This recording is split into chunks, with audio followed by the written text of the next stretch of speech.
it's like it's not a big deal. It was a big deal. It made a big difference, even just to have the awareness and understanding of the directions that I should be cutting in and da da da da.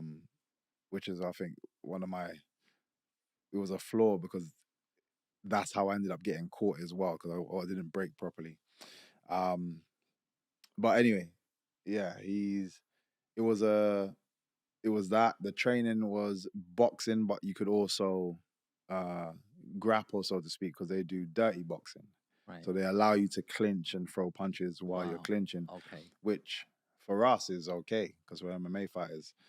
But the guy I'm fighting is also a previous MMA fighter, so he's gonna have that kind of knowledge and understanding as well. Whereas if I was fighting a more like a boxing guy, it would have suited me better. So we had to do a little bit more like clinch work, which is great to do. And then obviously the difficult thing is you can't spar bare knuckle. There's too much cuts and Yeah. whatnot. So the most you can do is spar in MMA gloves, which again we're used to. But the impact of a knuckle to a glove, no matter how thin, is very different. Apologies, I'm just turn that off in a sec. But it's very, very different. So just everything is damaging. The smallest of shots, there's shots that guys can normally walk through. You Hmm. take a jab and you can just ride through it. And Yeah. you take this jab, you swell. You take this, it grazes you, it Yeah. cuts it. It's way more damaging. Wow. So these are the differences. Is it more painful?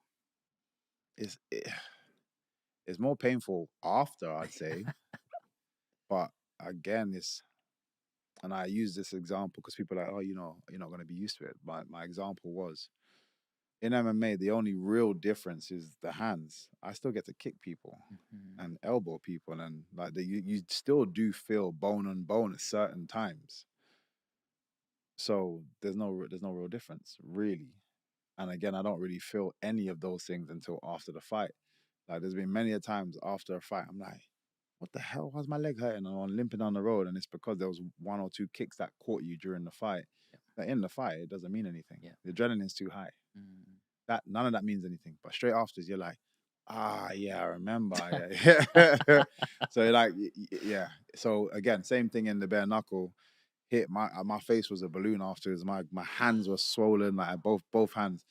Uh, but I feel like I recover like Wolverine sometimes because literally the following weekend was carnival, and I Yeah. was You. no one could tell. Like I was just everything was back to normal, and I don't cut my. I guess I got thick skin. I don't cut easy at all, so that I had no cuts or anything. Wow. Uh, I felt so bad looking at you yeah, when I saw you and your eye and everything, and because I know you, uh, I like when I watch the footage, it for me. I don't know if it's, I don't know where it comes from, but it just, I look at you and I'm like, I know him. I don't want him to get yeah, hurt. And is he okay? You know what I yeah, mean? yeah. It makes a difference when you know someone. Yeah. Because I say like I'd walk into a war all day, but when you know someone is walking in, you like changes your belly's like running and like Yeah. yeah. So it's very very different. Something very interesting happened in that fight. They called it a draw. Hmm.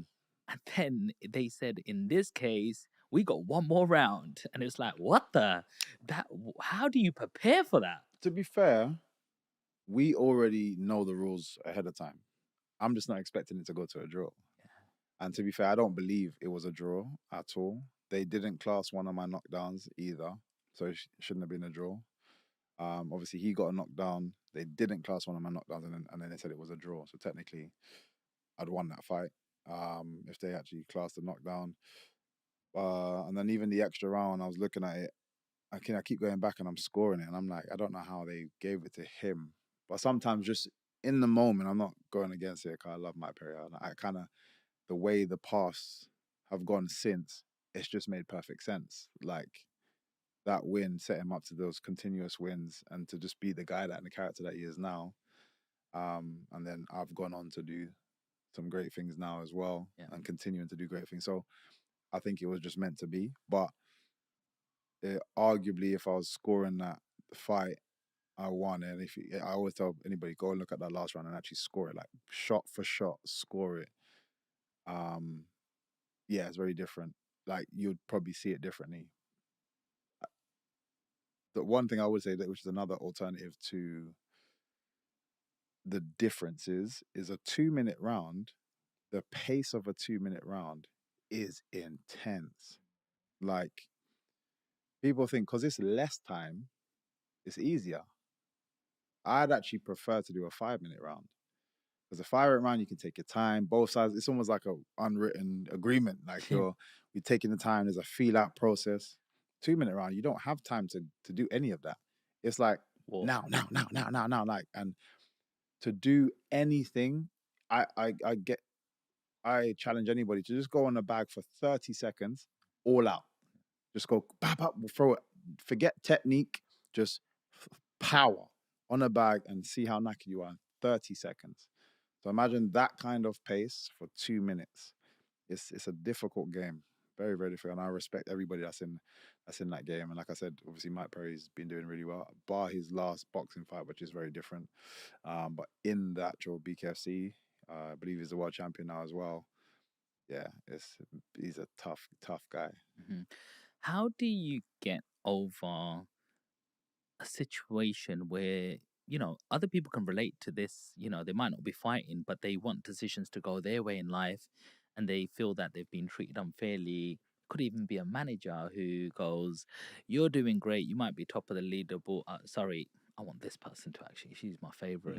Like, how do you keep yourself motivated and not take it the other way? Like, I hate this job, I'm going out of it, or I hate this sport, you're not going to have any more of MVP here. Like, how do you overcome that? Because some people can hit failure and go, that's it, it's the end. But you seem to have this attitude, hey, things happen for a reason. 100%. And I guess it's different because it hasn't just been one side of the coin that I've been getting. I have been successful as well. I have had things go my way as well. And I try to be objective from on both sides, and just again just look at the bigger picture. I think some people they have their blinkers on and a bit too me. And I think sometimes if you take a step back and look from almost a managerial position, I always say the manager has the best perspective because he's not in it. He can stand back, and sometimes we have to change and pull ourselves back to that perspective and be a manager, so to speak, and just look at things a bit more 360 point of view instead of just your own point of view. And I just try to do that as much as I can, just challenge myself. But then the other side of it is a knockback doesn't mean the game's finished. You can there's too many examples of people that have lost, and then all of a sudden they're going on a killing spree, and now they've blown up and this and that. And look how long, let's say, Masvidal was he was somebody, but not that big.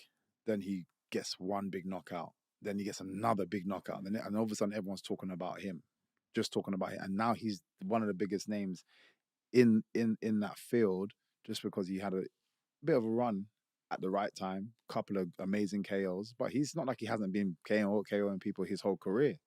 It's just that sometimes it's just timing.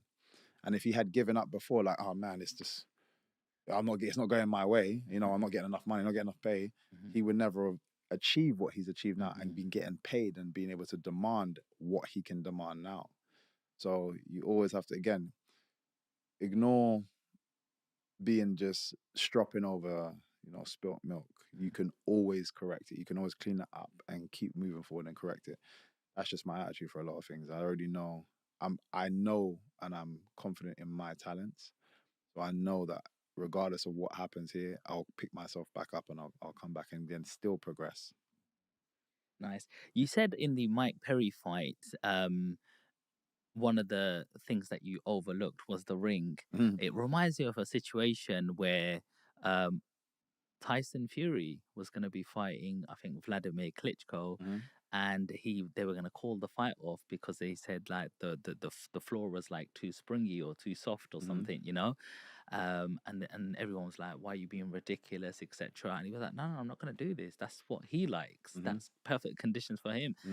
Do you agree that there are like some tactics that are going on in the background as well? Boxing more so.